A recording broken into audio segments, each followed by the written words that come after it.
po ng Diyos, tayo po ay nakapuno din. So pwede po ba i-occupy na muna natin ito dito sa harapan? Nahiya ba kayo sa akin? Amen. So marami pong bakante sa unahan. So ngayon pong umaga mga kapatid, tayo po ay muling dadako po sa ating pong pangangaral ng salita po ng ating Panginoon.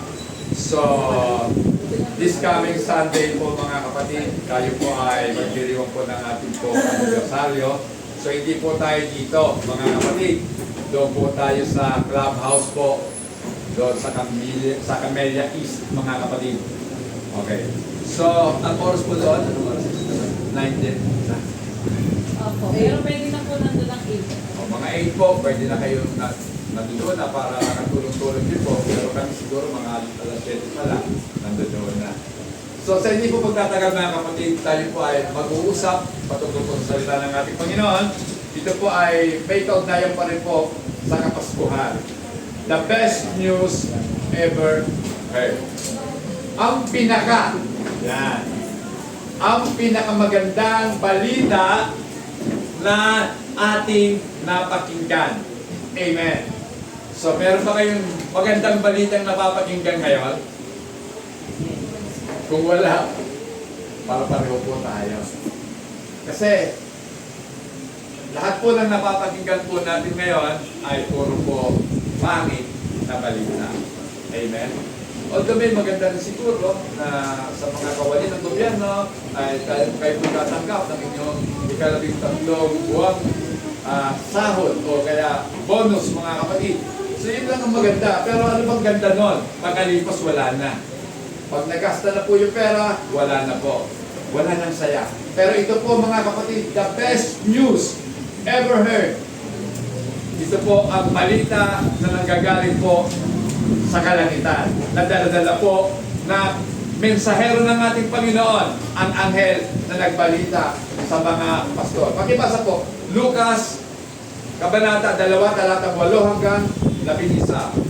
Doon ay may mga pastor na nasa para at nagbabantay ng kanilang mga tupa ng gabi doon. At tumayo sa harapan nila ang isang anghel ng Panginoon at nagliwanag sa kapaligiran nila ang kalwalhatian ng Panginoon. Ganun na lamang ang kanilang pagkatakot. Ngunit sinabi sa kanila ng anghel, huwag kayong matakot.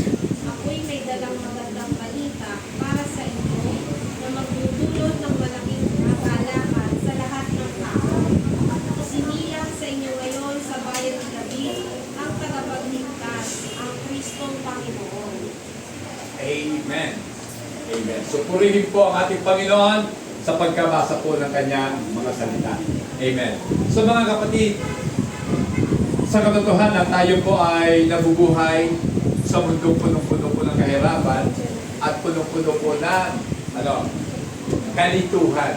Amen. Confusion mga kapatid. At kung meron man pong bagay na totoong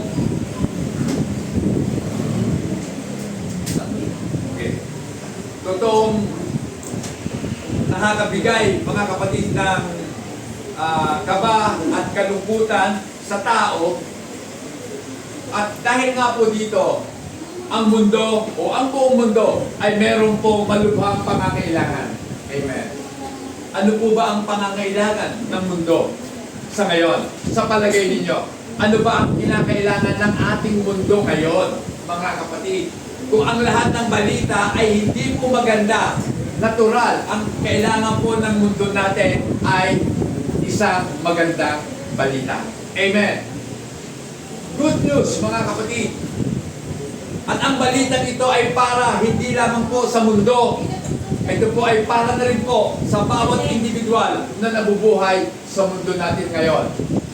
Kailangan po natin ang good news sapagkat ang ating pong mga buhay ay tunay na napakaraming lahok ng kahirapan at kalumbayan. Amen. Diba? Sino ba sa inyo ngayon ang masayang masaya? Kanina nga lungkot-lungkot ko, sabi ko, nasaan na sila? Oh, nasaan na kaya sila? Sabi nga tuloy ni isang kapatid natin, ang hirap talaga, pastor, ano? pag sa gawain ng Panginoon, pilitan pa para gumalo. Pero kung aayayahan mo sila, lalo na ngayon, di ba? Christmas party. Oh, may Christmas party tayo. Pastor, anong oras? Wow. Sabi ko, alas 9. Alas 6 pa lang, nag-goal na.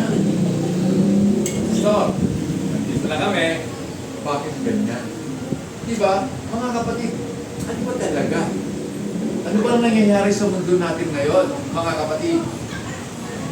Yan. So, mga kapatid, ang Kapaskuhan, ayon nga po sa pagsasalaysay ni Lucas, yan, ay tunay nga pong nag-o-offer sa atin o nagbibigay po sa atin ng hindi lamang magandang balita, but the best news.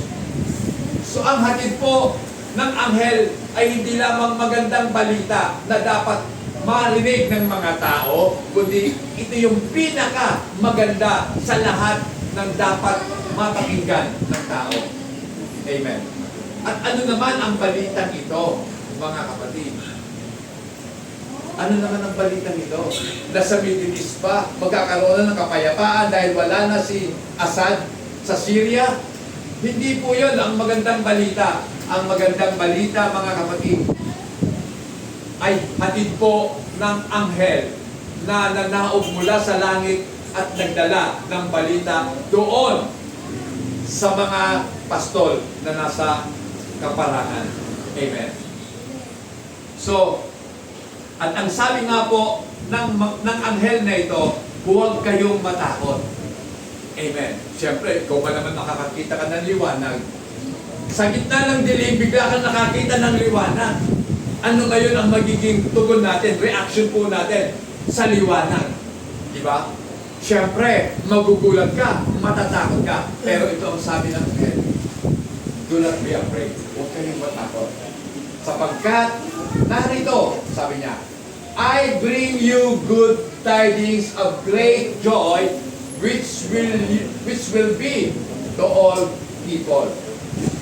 So ang dala po ng anghel ay isang magandang balita ng dakilang kagalakan. Amen! Dapat nagagalak po tayo.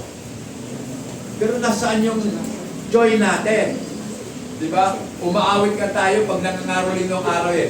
Joy to the world, the Lord has come. Pero, nag-joy to the world, pero ang mukha, hindi joyful. Amen. Diba? Mukha yatang taliwas, mga kapatid, yung sinasabi sa nararamdaman. Kasi madali lang naman talaga yun eh. Madaling bigkasin, pero mahirap gawin. Amen. So yan po yung mga kapatid. Ano ang dahilan kung bakit merong dakilang kagalakan? Sapagkat, yan, for there is born to you this day, sapagkat merong isinilang sa inyo sa araw na ito, sa lungsod ni David, ang manunubos, the Savior, who is Christ the Lord. Si Kristo ang Panginoon. Amen. So mga kapatid, ilang taon na tayo na nabuhay sa mundong ito? So ako po, 64 na. Pero, kailan ko lamang lubos, hindi pa nga lubos talaga eh. Kailan ko lang naunawaan ang kahalagahan ng Kapaskuhan. Amen?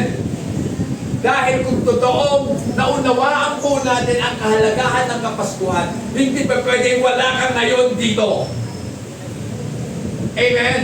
Na kung saan alam mo na sa pagtitipon ng mga Kristiyano, ipinapahayag ang kabutihan ng ating Panginoong Hesukristo. Ngayon, bakit wala ka? Busy pastor eh. May party. Ngayon, party lang yan, mga kapatid. Marami pang party pwedeng mangyari sa buhay mo. Pero ikaw, wala kang katiyakan sa buhay mo. Baka hindi ka abutin mamaya. Di ba? Alam niyo mga kapatid, kanina naglalakad ako, sabi ko, talagang nakakabuti ng Diyos eh. Kasi kung hindi siya mabuti sa atin, isang ugat lang na mali sa ulo natin, ang sumabog. Iyak yung pagsaka. Amen? Diba? Anong tawag doon? Stroke. Diba? May stroke ka. Oh. At kung siniswerte-swerte ka pag sa ospital, pag minalas ka, St. Michael ka, cementerio. Oh. Saan? Meron pa tayong pinirmahan sa Diyos, makontrata, na aabot ka sa ganitong edad. Mga kapatid, magandang balita yan, na sa atin ay ipinanganak ang manunubos, ang tagapagligtas, mga kapatid. Ngayon, tulad nga po ng ating pag-aaral kanina, sa Sunday School, saan ba tayo iniligtas ng ating Panginoon? Kung ikaw'y maraming utang, binayaran lahat ng Panginoon ng utang mo. Wow, thank you Lord, bayad na ako sa utang. Siniligtas mo ako sa pagkakautang. Diba? Kung ikaw'y may sakit, binigyan ka ng Panginoon ng kagalingan at kalakasan. Wow Lord, thank you. Binigyan mo ako ng kalakasan at kagalingan. Eto ako ngayon. Nagpapasalamat sa iyo. Ngayon ang tanong mga kapatid, hanggang kailan ang ating pong pagtanaw ng pagpapasalamat sa ating Panginoon? Hanggang kailan? Hanggang gusto lang natin? Mga kapatid, lagi natin isa-isip at ilagay sa puso natin ang mga katotohanan na ang dahilan kung bakit po tayo nabubuhay sapagkat isinilang sa araw ng Kapaskuhan ang isang manunubos, ang ating pong tagapagligtas. So, at dito nga po mga kapatid, pwede nating sabihin, next na tayo pa, pwede po nating sabihin, maganda namang mapakinggan yan, na sa araw na ito isinilang nga talaga ang tagapagligtas. Amen. It's nice to hear, sabi. Yan. Ngayon, ang mga problema ko ay magkakaroon na ng katugunan. Yan. So, pwede po yung mangyari, mga kapatid. At pwede siguro magkaroon ka ng joy for a short time. Diba? Meron kang katuwaan, kagalakan sa maiksing panahon. Diba? Siyempre may bonus, meron kang, bukod sa bonus, may 13-month. So, magtuwa ka. Pero, nung mag-January 2 na,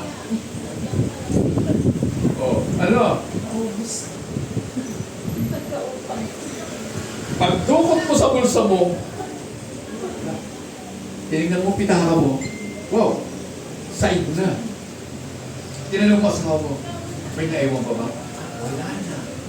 Oh, di ba? So, ang kasiyahan mo mula noong Disyembre 1 hanggang 31, noong ados na ng Enero, lungkot na ang bumalik. At nakita mo pa, i-visit ka pa. May utang ka pa pala. Oh, ang galagalante mo kasi. Bigay dito, bigay doon. Akala mo hindi mauubos. Oh. Mga kapatid, yan po, short-lived lang ang saya ng tao. So, mga kapatid, dapat ang pag-asang hatid ng Kapaskuhan ay manatili sa bawat Kristiyano habang tayo po ay nabubuhay. Amen? May pera man o wala, may okasyon man o wala, dapat may pag-asa po tayo lahat. Amen. Sapagkat ang pag-asa po ang nagbibigay ng tunay na kapayapaan sa tao. Amen. Diba? Kung umaasa ka sa Diyos, meron kang kapayapaan sa puso mo. Dahil alam mo, ang Diyos, hindi nadidrain. Hindi siya nauubusan. Hindi siya nagkukulang. He is more than enough. Higit pa siya sa kasapatan natin, mga kapatid. Amen. So, hindi man po natin lubusang maunawaan, next month, ang kahalagahan ng magandang balitang ito na may kaugnayan po sa bawat isa sa atin. Subalit, mga kapatid, but still, the news is that hindi naman po nagbabago ang magandang balita.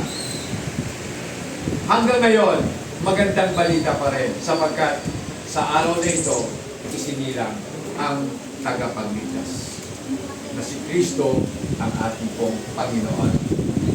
Amen. At ito nga po ay tunay na pinakamagandang balita na ating pong napakinggan. Ngayon pag-usapan na po natin, this is the best news because it centers on the most unique person in history. Bakit ba nasabi natin na pinakamagandang balita ang ating pong napakinggan sa umagang ito? Sapagkat ito nga po mga kapatid ay kakaiba. Kakaibang balita. Sapagkat sa atin po ay isinilang ang kakaibang personalidad na nakilala ng ating pong kasaysayan. Amen. So pag-usapan po natin ang ating Panginoong Jesucristo. Okay. Yan.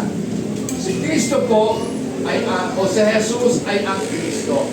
So pag sinabi pong Kristo mga kapatid, ang ibig pong sabihin niya ay the Anointed One. Yan.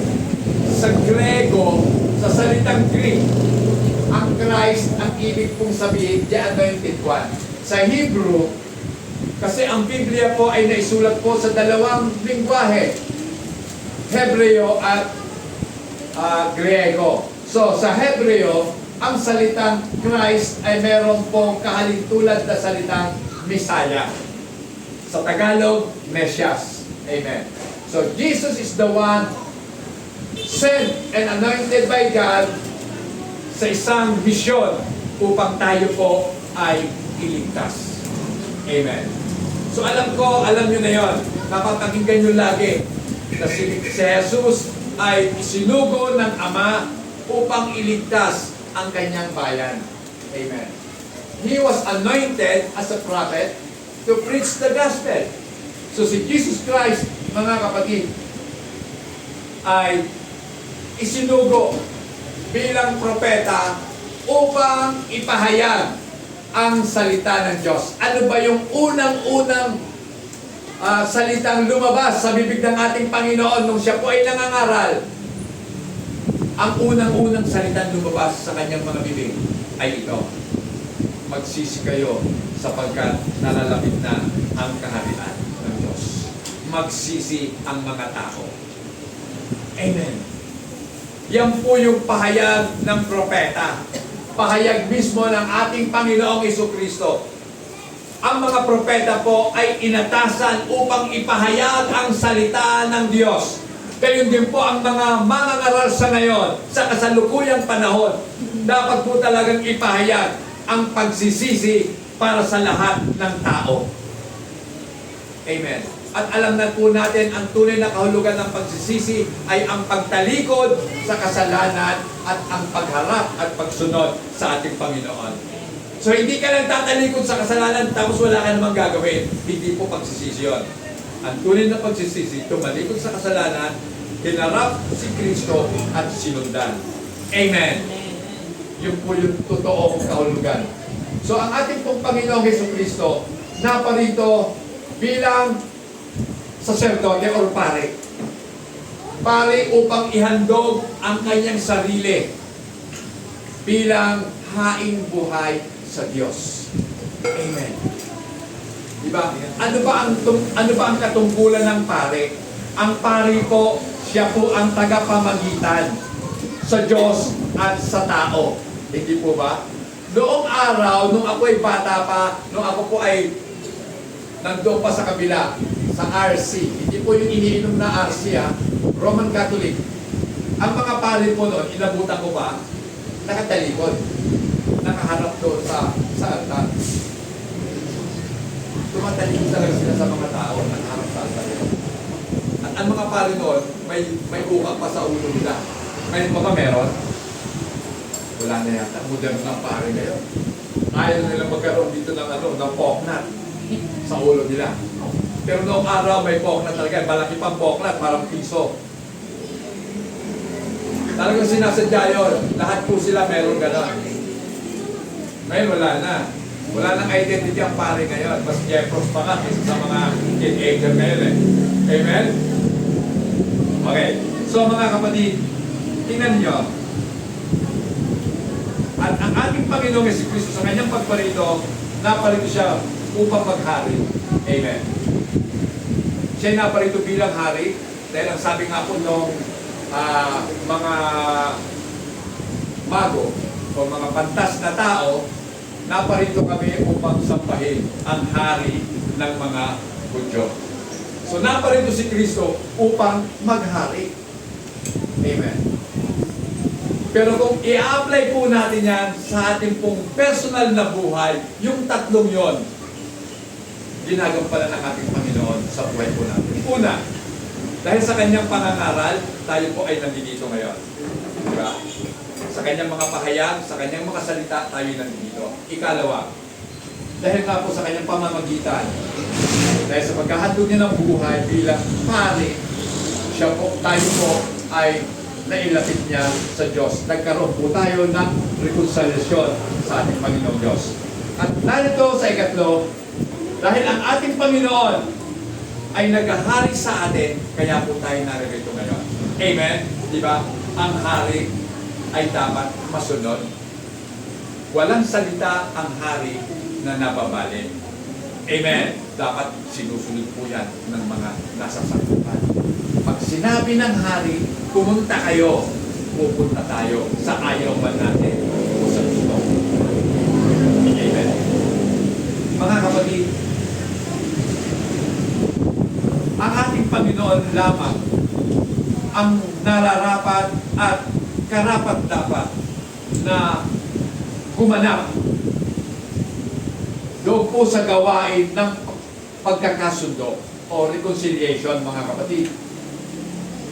Sapagkat alam naman po natin, tayo bilang mga tao, we are sinful creatures. Tayo po ay mga makasalanang nilalang. Amen? At siya po ay Diyos na banal, walang dungis ni anuman. Siya po ay napakalinis na Diyos. At tayo nga po ay napakaruming nilalang. Amen?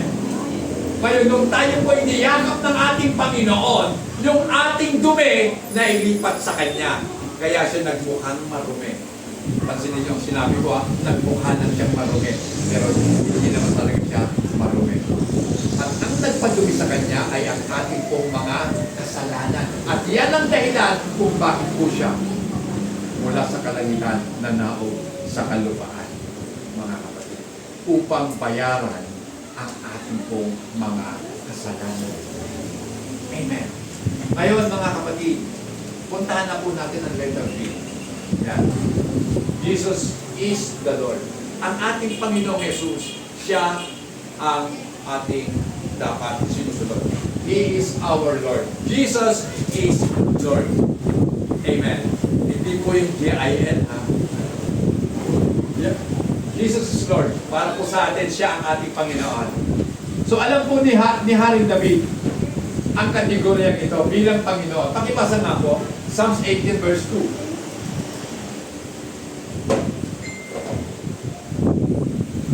Sige po. Psalms 18 verse 2. So wala po nakakita. Yahweh ang aking batong pangtulan, aking tagapagligtas, Diyos at kanluran, nakapagkitan ko at aking isang dala.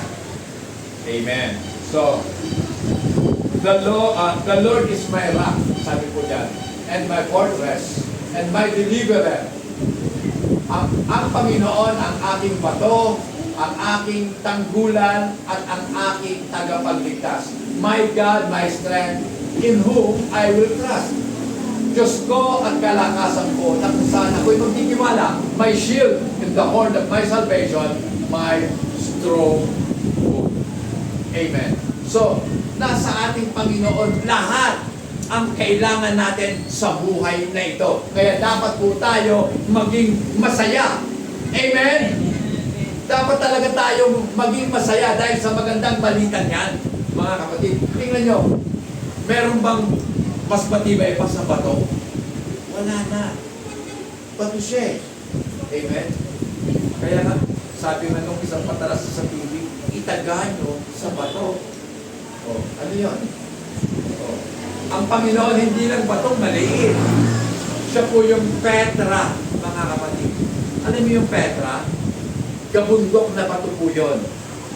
At doon sa batong yun, pwede kang manganlong, pwede kang magtago. Amen? Sa panahon ng mga kasakunaan, sa panahon ng unos ng buhay, saan ang iyong kublihan? Kundi doon sa batong matibay. Amen? At ang batong ito, ang ating pong deliverer. Siya po yung ating tagapagligtas. Siya ang ating Diyos at ang ating kalakasan. Na kung saan sa Kanya tayo nagtitiwala, mga kapatid. Tiwala ka ba sa wallet mo? E paano kung mawala ang wallet? Hindi nawala lahat. Yung pinagtitiwalaan natin. Tiwala ka ba sa asawa mo?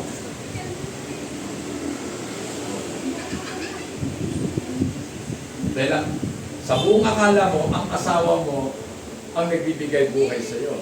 Na kapag humiwalay sa iyo ang asawa mo, mawiwindang na ang buhay mo. Hindi ganun, mga kapatid. Mawala man silang lahat, wag lang ang ating Panginoon. Amen? Sapagkat once na mawala ang Panginoon sa buhay mo, tinitiyak ko po sa iyo, windang na. Mawiwindang ka talaga. Amen. Sabi nga pag umalis si Kristo sa puso mo, 7 demonyo ang papalit sa kanya. O, di ba? So, kung dati masama ka lang, tapos tinanggap, lumapit ka kay Kristo, naging mabuti ka, pero umalis ka. Kasi sabi ng Panginoon, wala akong itataboy. Di ba? Wala siyang itataboy. Pero ang tao po, meron tayong free will. Umalis ka. Dahil sabi mo, ayaw ko na sa'yo. Umalis ka. Ngayon, mga kapatid, yung dati masama, naging ubod na ng sama ngayon. Amen. Di ba? Napakasama natin. At dito po, mga kapatid, sabi po sa Hebreo, wala nang hain pa na pwedeng ihandog. Amen. Di ba matindi? Wala na eh. Tinalikdan mo na siya. Nakatikim ka na. Pinatikim ka na ng Panginoon sa ganda ng buhay, sa piling niya. Pero umalis ka. Amen. Mga kapatid, alam nyo, sabi nga nila, once always saved, always saved. Depende po yun sa pangunawa ng tao. Kasi ako po'y naniniwala na ang isang tao, kapag tinawag ka ni Kristo, hindi ka pwede mawala sa Kanya. Hindi ka mawawala eh. Tinawag ka, pinili ka niya, hindi ka mawawala. Amen. Ngayon, sino yung mga nawawala? Mga kapatid.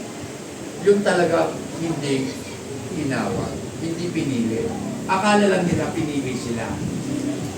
Pero sa isang saglit, sa ilang saglit lang, nawala. Kasi maliwanag ang sabi ng Panginoon, ang kanyang mga tupa nakikinig sa kanyang tinig. Once na napakinggan mo ang tinig ng Panginoon, magbibigay ito ng buhay sa sino mang nakapakikinig. Dahil sabi ng Panginoon, ang aking mga salita ay espiritu. At alam po natin na ang espiritu ang siyang nagbibigay buhay sa tao. Ibig sabihin, ang salita niya ay nagbibigay buhay sa tao. Di ba sinabi ng Panginoong Jesus, man shall not live by bread alone, but by every word that proceeded out from the mouth of God. So hindi ka lang nabubuhay sa kinakain mong tinapay o sa kinakain mong material ng mga pagkain. Nabubuhay ka dahil sa salita ng Diyos. At sino ang salita ng Diyos? Diba si Jesus? Amen! Palakpakan po natin ang ating Panginoon. Diba? Yun ang pinakamagandang balita na dapat po natin ipagbunyi at ipagdiwang. Amen. Na tayo po ay nakakakain ng tinapay ng buhay. Amen. Masarap kumain. Kumain. Kaya nga mga kapatid, eto, po na ating pong tagapagligtas ay ipinanganak sa Bethlehem na ang Diyos na ang Diyos na Espiritu ay naging tao. Amen. So sa Bethlehem mga kapatid, nagkaroon po ng napakalaking himala. Sapagkat yung Diyos na Espiritu ay nagkatawang tao. Amen. At sa kanyang pagkakatawang tao, siya po ay namatay dahil sa kasalanan ng mga tao. Hindi po sinugo ng Diyos ang anghel sapagkat ang mga anghel ay hindi kayang dalhin ang ating mga kasalanan sapagkat sila ay spiritual being. Diba? Pwede bang pasalin ng mga anghel yung kasalanan? Pwede bang kunin ng anghel yung kasalanan natin? Hindi. Sapagkat sila ay espiritu. Amen? Kaya nga, yan ang dahilan kung bakit ang ating Panginoon ay nagkatawang para akuin ang ating mga pagkakasala at dahil dito doon sa krus, doon niya babayaran ang ating mga kasalanan. Amen. So, mga kapatid, salamat sa Diyos sapagkat isinilang ang Kristo. At tanging ang dakilang Diyos lamang ang pwede kong magbayad sa ating pong mga kasalanan. Amen. So, letter sila tayo pa. Jesus is a man. Magandang balita yan. Si Jesus ay tao. Amen. Sapagkat tao nga po ang isinila doon po sa Bethlehem. Hindi naman po pupunta dito ang Panginoon na talagang malaki na siya. Kundi pinanap kung ano ang kalikasan ng mga tao. Ang tao po ay dapat ipaglihi. Tama? So ganun din po, nagdaang din po siya doon po sa tinatawag na conception. Ipinaglihi siya ng 5 buwan sa loob ng sinapupunan ng kanyang ina. At isinilang po siya bilang sanggol.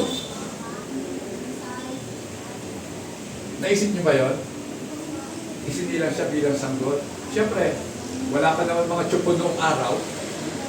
Tumedi siya sa nanay niya. Naisip niyo ba yun? Sabi nga ng Bible, kung isusulat lahat, kukulangin ang mundo para paglagyan ng mga isusulat na mga bagay patungkol sa ating Panginoon. Kulang ang mundo. Kulang ang dagat para maging tinta na ipapasusulat, mga kapatid. So ito, talagang dinaanan ng ating Panginoon kung ano ang pinagdaanan din natin. Siguro gumagapang din siya, di ba? Natutong lumakad. Sa madaling istorya, mga kapatid, ang ating Panginoon ay namuhay bilang tao. Amen? Kaya nga tao si Jesus, mga kapatid. Unti-unti po siya. Siya po ay nag-undergo ng mga stages ng development. Unti-unti lumalaki siya. Habang siya lumalaki rin. O lumalawak din ang kanyang kaunawaan, lumalalim ang kanyang kaisipan, mga kapatid. Ang tanong, eto, lumalalim din ba ang kaisipan natin? O, di ba? Dapat, habang lumalaki yung katawan, lumalaki rin ang ating kaisipan at lumalalim ito. Amen? Kung tayo mga bonding, di ba? Ang laki-laki mo na eh. Dumidede ka pa, may tsupon ka pa. So, di ba? Tunay na kamangha-mangha ang ating Panginoon. Tao lamang ang pwedeng mag-represent sa tao. He could bear the sins of the human race. Dahil nga po dito, dahil po siya naging tao, kaya niyang dalhin ang kasalanan ng buong sangkatauhan. As God in human form, Jesus Christ is unique. Diba? Bilang tao, ang ating pong Panginoon ay kakaiba sapagkat hindi lang siya basta tao. Amen? Siya po ay Diyos na nagkatawang tao. Amen? So meron po siyang dalawang nature. Meron siyang dalawang kalikasan. Tao at Diyos at the same time. Di ba kakaiba yun? Unique na eh. Walang katulad ang ating Panginoon. Kaya nga po mga kapatid, absolutely, ito po ang pinakamagandang balita na dapat po natin ipag-iwang. Amen. So hindi po yung nagdirimutan dahil ipinanganak na siya. Hindi lang yung mga kapatid. Dapat naiintindihan natin ang dahilan kung bakit siya ipinanganak. Amen. Kasi lahat po ng bagay nangyayari sa isang kadahilanan. Pumunta ka dito, may dahilan yon. Amen? Hindi ako naniniwala na dinala ka lang ng paa mo dito na walang dahilan. There is something behind sa iyong pagparito. Amen. Alam niyo ba kung ano yun? Kalooban ng Diyos na pumunta ka dito. Kasi pwede ka naman pumunta sa SL. Bukas na eh. Alas 11 na. O, bukas na yun. Pwede ka namang gumala. O, di ba, pumunta sa kapitbahay. O, magchika-chika doon. Pero bakit nandito ka? Dahil niloob ng Diyos na mapakinggan mo ang magandang balita. Amen. So, naging maganda ang balita ko ayon sa klase ng balita. Amen. Next na tayo pa. Yan. This is the best news because of the type of news it is. Diba? Dahil po sa kakaibang balita. Ano bang klaseng balita ito, mga kapatid? Yan. So, best news because it is the most important news in the world. Kaya masasabi po natin pinakamagandang balita sapagkat ito yung pinakamahalagang balita sa buong mundo. Na sa pagkarinig ng buong mundo, siyempre natakot sila sa balita. Sino pa naman hindi masasyak sa balita? Na naparito na ang Diyos. Ha? Ang Diyos naparito. Siyempre hahanapin mo ang Diyos, hindi mo makikita. Ang makikita mo, bata na bagong panganak. Hindi sa palasyo, kundi doon sa sabsaban. Amen? So, ito po yun. Good news, mga kapatid. Sapagkat ang ating Panginoong Yesus naparito hindi upang bigyan tayo ng bagong mga filosofiya sa buhay. Amen? Hindi siya nagpupunta dito para turuan tayo ng bagong paraan ng pamumuhay. Hindi po siya nagpunta dito para maging moral teacher or life coach. Alam niyo po ba yung life coach? Usong-uso po yan ngayon, di ba? Marami. Makikita mo sa FB, yung mga pananalita ng mga life coach na yan, mahusay talaga silang maghanay ng mga salita. Pero walang kwenta ang salita nila sapagkat ang salita nila ay may kaugnayan lamang sa buhay natin dito sa mundo, pansamantala. Si Kristo ay naparito, hindi upang ganapin na maging teacher, moral teacher, or kaya life coach para bigyan tayo ng mga bagong filosofiya kung paano ang paraan ng pamumuhay. Hindi na tayo binigyan ng mga tips kung paano yumaman. Yan. Hindi na tayo binigyan ng mga helpful insight kung paano mabuhay ng masaya ang tao. Sa kanyang pagparito, ano ang kanyang sinasabi? Magsisi kayo. Bakit? Kasi para kay Kristo, ang pinakamahalaga ay ang kaligtasan ng ating mga kaluluwa. Amen! Amen!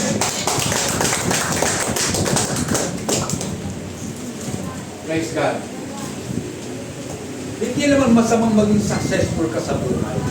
Pero ang pinakamagandang success ng buhay ay yung makilala mo kung sino ang lumikha sa iyo. Amen! Yun talaga ang success, mga kapatid. Amen.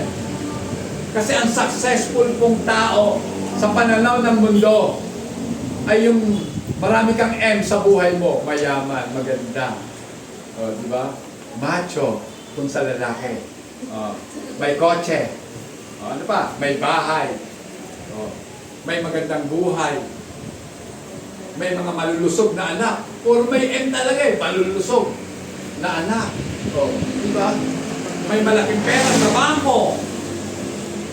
Alam niyo mga kapatid, yung pera mo sa bangko, hindi yan hahanapin ng Panginoon pagharap mo sa Kanya. Hahanapin ka ba? Huwag ka naman naman ng pang-account mo. Wala eh. Walang ganun eh. Ang tanging paraan ng paghatol lang sa tao, ano ang ginawa mo nung nabubuhay ka pa. Amen. Oh. Ano bang ginawa natin para kay Kristo? Yun po ang mahalaga sa buhay na ito, mga kapatid. Si Jesus ay naparito upang maging tagapagligtas natin. Only those who are truly understand that their lives are in great danger need a Savior. Tanging yung mga tao lamang na nakauunawa ng kanilang tunay na kalagayan ang nangangailangan ng tagapagligtas. Kung alam mo, ikaw ay nasa panganib, di ba? So kinakailangan mo talaga ng magliligtas sa'yo mula sa panganib na nakaamba sa iyong harapan. Amen. Kaya si Satan, si Taning, ay bising-bising kumbinsihin tayo na wala ka sa panganib. Maganda ang buhay mo. Diba? Pumunta ka sa Quiapo, ay pangalan mo. Tingnan mo nga ang palad mo. Uy! 2025, success ka. Yayamang ka. Diba? Dahil nakikita ko sa guhit ng palad mo. At nakikita ko rin sa kuko mo. Patay tayo doon. Hayaan mo na yung ayaw yan. Talaga mga kapatid, laganap ngayon ang nagpapagulo. Diba? Sa isip ng tao. Diba? Meron mga apps ngayon. Bagong apps. Na ikaw talaga magsasalita ka pero babaguhin nila ang salita mo. Anong tawag doon? Nakalimutan mo tawag. Binalita na sa TV. Na isa pong presidential candidate sa Amerika, nakalimutan ko pangalan niya kasi hindi naman siya sikat talaga eh. Sinabi niya sa interview sa kanya na siya ay magbaback out na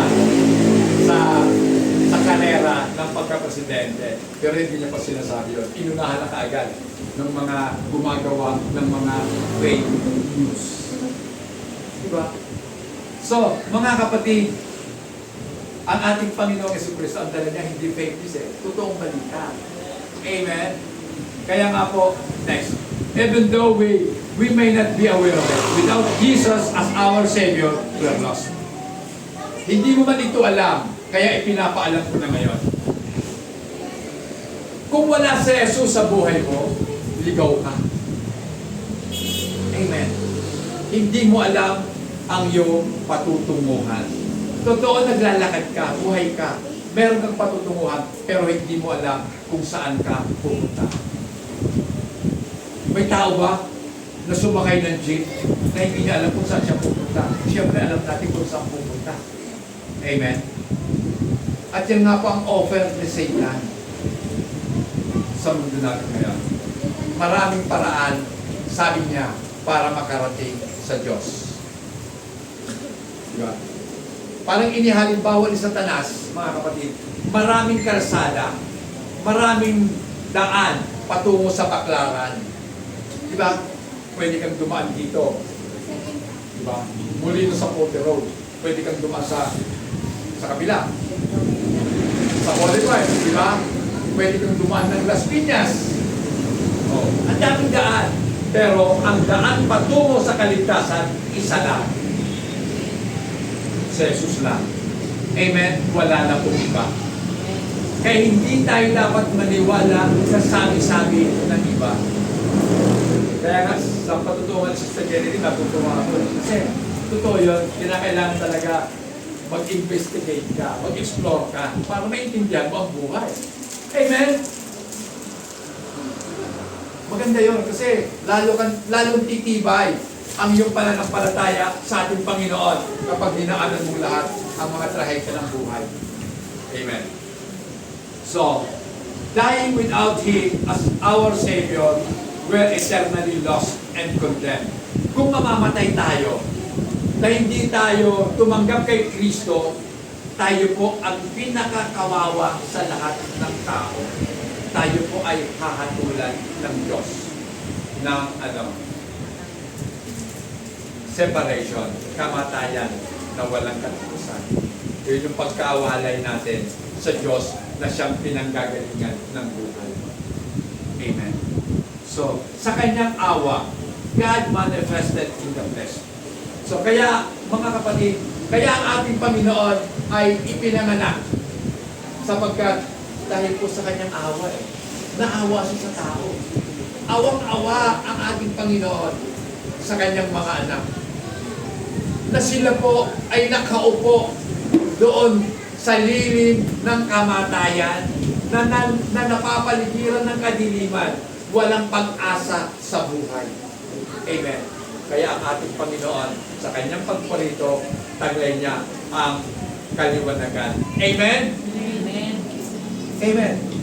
Kaya nga po, yung liwanag na hatid ng bituin ang nagdala sa mga pantas para makarating sa kinaroroonan ng ating Panginoon. It is the light, mga kapatid. Kaya nga tayo mga Kristiyano, ang tagubilin sa atin ng ating Panginoong Jesus, pagliwanagin na ninyo ang inyong mga ilawan. Amen. Wow! May ilaw na rin pala ako. Siyempre, nasa sayo si Kristo, kaya may ilaw ka. Ang gusto ng Panginoon, lalo mo pang pagliwanagin ang ilaw na nasa sayo. So paano magliliwanag yan, mga kapatid? Di ba? Ang isang bintana na hindi nalilinis ay, kumakapal ang alikabok. Kahit maliwanag sa loob, hindi makikita sa labas. Kasi puno ng alikabok. Dati, bago ko kami lumipat dito, ang kapal ng alikabok ng Sister Kim, di ba? Pati itong site na to, puno ng alikabok. Oh. Kim na Sister Wake, nag-linis tayo dito. Kinukuskus natin yung bintana niya para makita na yung tao sa loob. Ngayon ang tanong, nakikita ba yung tao sa loob mo? Nakikita ba si Kristo na nasa sayo? Amen. Ngayong Kapaskuhan, dapat yan po ang gawin po natin. Ipakita si Kristo na nasa sa atin. Pagliwanagin ang liwanag na hatid ni Kristo sa buhay natin. Linisan natin ang ating mga buhay sa lahat ng karumihan. Amen. Maglinis po tayo. 1 John 1:9. Alam niyo na yun. Okay. So mga kapatid, letter P na tayo pa. Best news because it is true. So kaya nga po, naging pinakamagandang balita sa pagkatotoo ang balita. Amen. Good news is only good if it is true. Totoo naman, di ba? Sa ating panahon ngayon, puno-puno po ng fake news. Amen?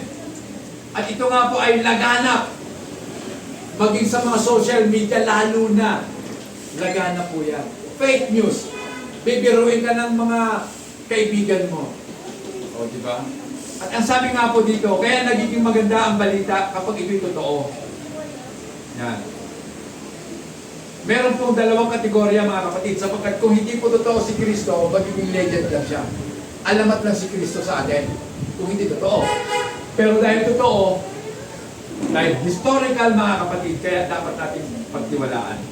So, hindi po siya fairy tale, mga kapatid. Amen. At dahil nga po dito, makikita po natin na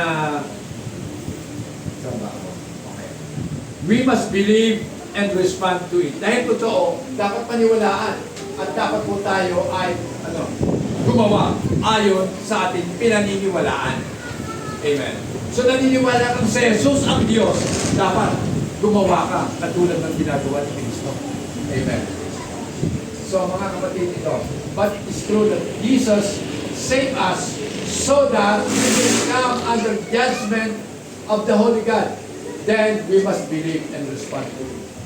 So dahil naniniwala po tayo na ipinanganak na si Jesus at ang dahilan ng kapanganakan niya upang iligtas tayo, dapat natin paniwalaan ito at magtumugon tayo ayon sa kanyang mga salita. Next part. The Christmas story is not a fairy tale. Hindi daw ito kwentong barbero lang. Hindi ito fantasya. Amen? It happened in history. It happened in a particular geographical location prophesied centuries before. Sa Micah 5 ito, anong sabi? Yeah. But you, Bethlehem Ephratah, though you are little among the thousands of Judah, yet out of you shall come forth to me the one to be ruler in Israel, whose going forth are from of old, from everlasting. Mga kapatid, ito yon, di ba? Ibang klase ang hula ng mga propeta. At ang kaganapan ay eksakto, detalyado, ayon sa hula. Saan ba ipinanganak ang ating Panginoon? Sa Bethlehem. Si Micah naghula 700 years before na ipinanganak ang ating Panginoon. Amen. So nangyari mga kapatid, doon sa lugar ng Huda, sa Bethlehem, ipinanganak ang ating Panginoon na ang pinagmulan ay mula pa noon, unang panahon, mula sa walang pasimula. From everlasting. Meron bang tao na walang pasimula? Oh, diba? Hindi mali na yan. Ay, wala na pala sila dyan. Nandito na. Oh, nandito na sila. So, mali na kagad sila. Pero kung tao lang si Jesus, bakit ang sabi, ang kanyang pinanggalingan ay mula sa walang pasimula? Sasabihin naman nila, makikiluso ko yun. Di ba may pinanggalingan? Pag may pinanggalingan, may pinagmulan. Kaya nga, papaalo mo yun, ipapaliwanag. Na yung kanyang pinanggalingan ay walang hanggan. Oh. Mula doon sa walang hanggan. May tao ba na mula sa walang hanggan? Hindi ba ang tao ay may pasimula kay Adan at kay Eva? So, wala. Talagang, sabi nga sabi ni Jesus, magpapahayag siya kung sino siya doon sa taong gusto niyang magpahayagan. Amen. So, hindi po lahat ng tao makakaalam ng katotohanan. Hindi lahat ng tao ma-appreciate ang mabuting balita at ang napakagandang balita. Para sa kanila, wala lang yan. Amen. So, mga kapatid, ito po, next na tayo. Best news because it is a timely news. Kaya po tinawag itong pinaka-the best na balita sapagkat ito'y napapanahon na balita. So hindi po lumang balita, mga kapatid. Minsan nagpo-post tayo sa FB, akala mo naka-scoop ka. Yung pala pag tinignan mo mabuti. Nung santo ako pala itong balitang ito eh. O di ba? Tuwa nga, wow, may bago. I-repost ko nga. Pag repost mo, uy, mali! So, anong ganda sa lumang balita? Wala eh. At ano naman ang magiging maganda sa mga darating na panahong balita? Hindi mo bang alam kung talaga mangyayari? Di ba? So, bigyan ko po kayo ng halimbawa, mga kapatid.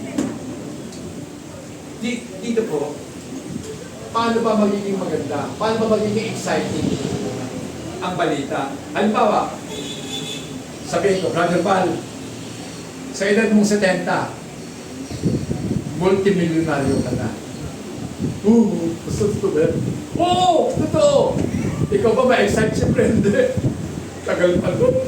Silang taon pa. Mabuti ako, umabot ako. O, di ba?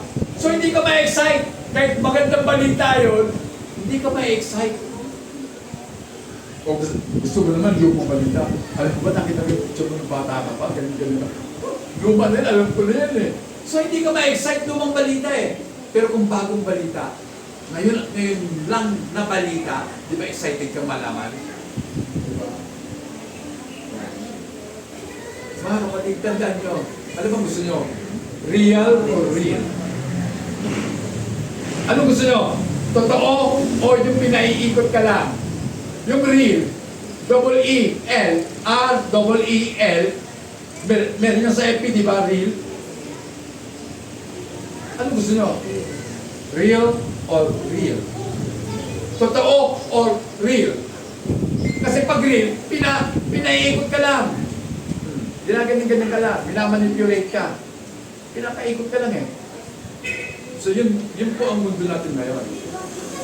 Gusto ng tao, pinaiikot sila, binubola sila. Amen? Uy, ganda-ganda mo ngayon, sis. Coleman, ano ba?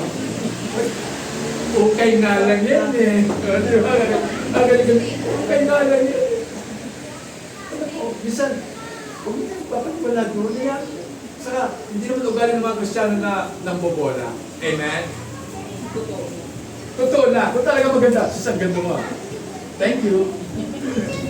Proud ka pa. Thank you. Kasi alam mo, hindi ka binubola ng kapatid mo. Kasi alam nga naman sabihin mo, tataasan mo pa ng kilay. Huwag ganun. Mag-thank you ka na lang. Amen? Diba? Kasi, ganun po talaga. Timely eh, kinakailangan. The best news is news that relates to us right now. Ang pinakamagandang balita ay yung balita na may kaugnayan sa atin ngayon. Amen. Halimbawa, ang oras ay alas 11:32. Malapit na tayo mag-uwian. Di ba excited na kayo? Wow, matatapos na! Uwian na kami. O di ba exciting po yun? Kaya nga po, pero pansinin nyo, bakit mahalaga yung ngayon? Kasi sinasabi po sa Hebrews 3:15, pakibasa. Mahalaga po yung napapanahon. Hebrews 3:15. Yan. Why it is said, today, ngayon, if you hear His voice, do not harden your hearts as in the rebellion. Ngayon, na napapakinggan nyo ang kanyang tinig, huwag ninyong pagmamatigasin ang inyong mga puso na gaya ng pagre-rebelde sa Diyos. Amen. Ngayon, ang pinag-uusapan ngayon. Pag narinig mo ang salita ng Diyos, huwag mo nang pagmatigasin pa ang puso mo. 2 Corinthians 6:2, ano sabi? Yan. For He says, in an acceptable time, I have heard you, and in the day of salvation, I have helped you. Behold, now, ngayon, is the accepted time. Behold, now is the day of salvation. Ngayon, ang araw ng kaligtasan. Hindi bukas. Kasi bukas, baka hindi umabot ang kaligtasan mo. Sa katotohanan, baka ikaw ang hindi umabot. Amen? Bukas. Kaya ngayon, napakahalaga. Kaya nga mga kapatid, yung ngayon, napakahalaga yun eh. Hindi dapat isinasa isang tabi ang salitang ngayon. Okay, number 3 na tayo. This is the best news because it comes to all people. Ito daw ay magandang balita sapagkat ito ay para sa lahat ng tao. Amen? Para sa lahat ng tao ang magandang balita. Amen? Sapagkat ako po'y naniniwala na batay sa ating napapakinggan, doon malalaman kung tayo nga ay mga anak talaga ng Diyos. Maliwanag, uulitin ko ulit. Yan. Sabi ni Jesus, ang aking mga tupa nakikinig sa aking tinig. Kaya nga po mga kapatid, kinakailangan talaga ipangaral sa lahat ng tao ang magandang balita. Dahil kung sila'y anak ng Diyos, sila'y tatalima, sila'y maniniwala, at sila'y susunod sa ating Panginoon. Yan. So, ibig sabihin po ng all people, walang sino man, yan, na tao na hindi para sa kanya ang mabuting balita. Dapat niyang mapakinggan ang mabuting balita. It is a fact of history that the good news of Jesus applies to all and transform all who will believe. Diba? So, aplikable ang salita ng Diyos para sa lahat. At nababago lamang sila ng mga naniniwala. Amen? Bagamat ang pangangaral ay para sa lahat, ang nababago lang ang buhay para doon sa mga tao naniniwala sa kanilang napapakinggan. Yan. Shepherd were despised group in Israel. Alam niyo ba na ang mga tupa, ang pinakamababang uri po ng trabaho, o yung mga pastol, ang pinakamababang uri ng trabaho sa Israel? Kasi gabi na nandoon pa kayo eh, sa kaparangan. Diba? Iiwanan mo ang pamilya mo para lamang alagaan yung mga tupa. Diba? So, despise po sila. Yan. But God used to reveal the Savior first to His shepherd. Ito, magugulat kayo. Bakit hindi sa palasyo ni Herodes ipinahayag ang kapanganakan ni Jesus? Bakit doon sa mga taong walang kwenta sa lipunan? Bakit sa mga mahihirap? Bakit doon sa mga manual ang trabaho nila? Bakit sa mga shepherd? Dahil para sa katuparan ng sinasabi sa unang Korinto 1:27 pakibasa. 1 Corinthians 1:27, anong sabi?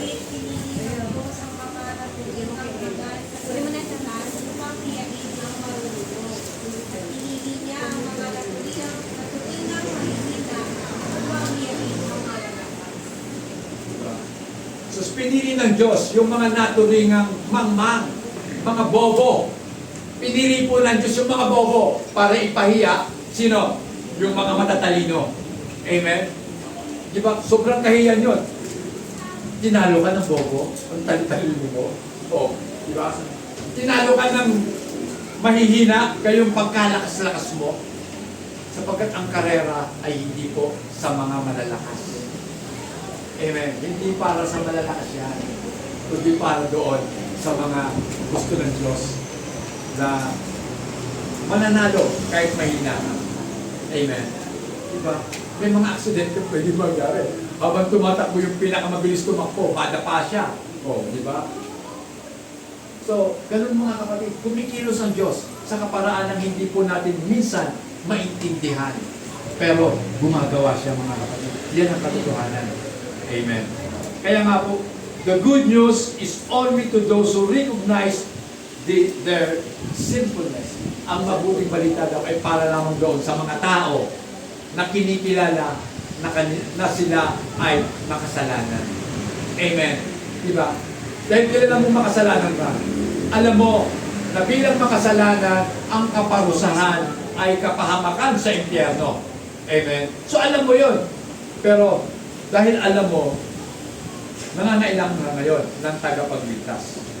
Pero yung mga taong walang alam sa buhay nila, dahil nga binulag sila ng Diyos ng sanlibutan ito. Binulag yung isipan nila.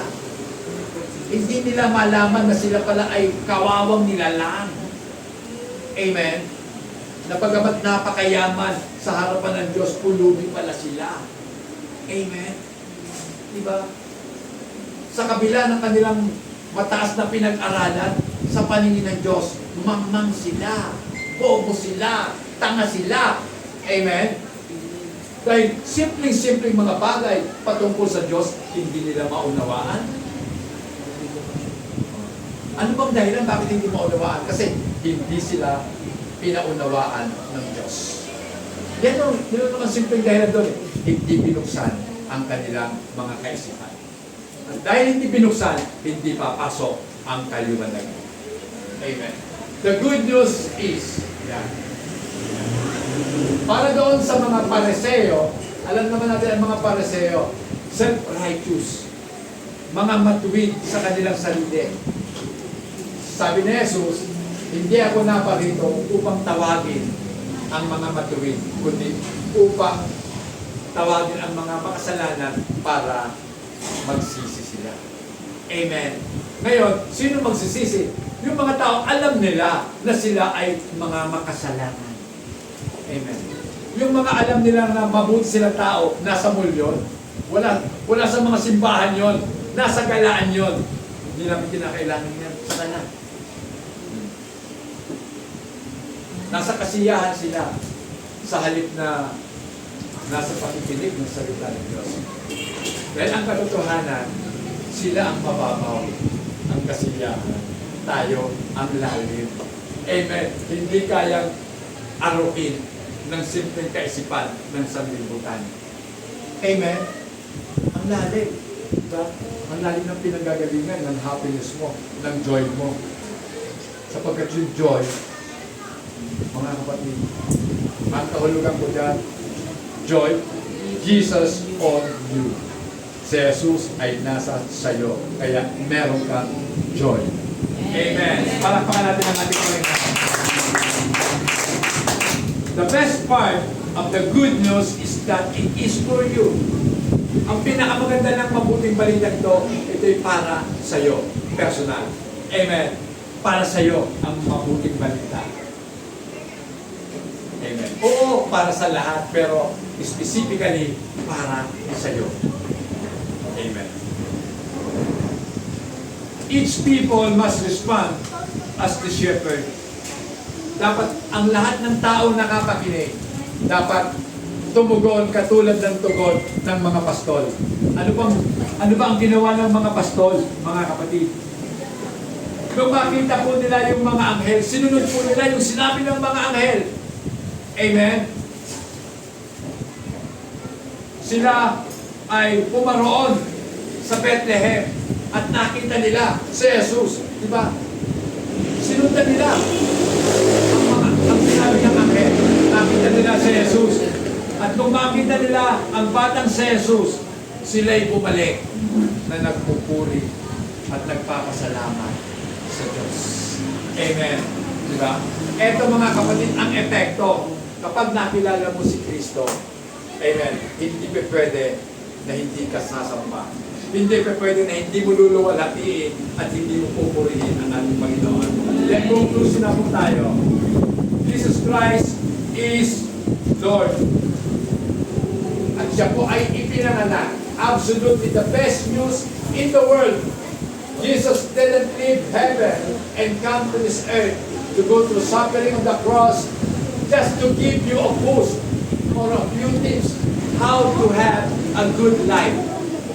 So hindi po bababa ang ating Panginoon mula sa langit para lang maghirap at mamatay doon sa krus, para lang bigyan tayo ng kaunting mga turo patungkol po sa kung paano magiging masaya ang buhay sa mundong ito.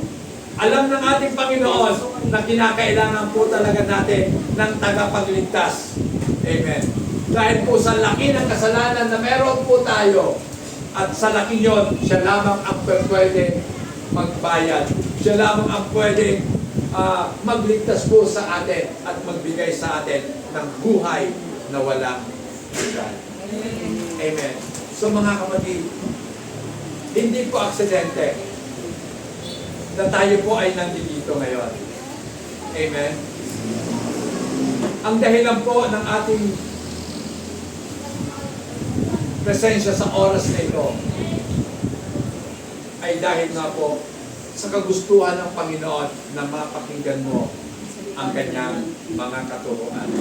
Mga katuruan na kung atin lamang pahahalagahan at iingatan sa puso natin at isasaisip po natin ang kanyang mga aral, ito po ang magdadala sa atin doon sa buhay na walang hanggan. Parang, so, po tayo lahat mga kapatid.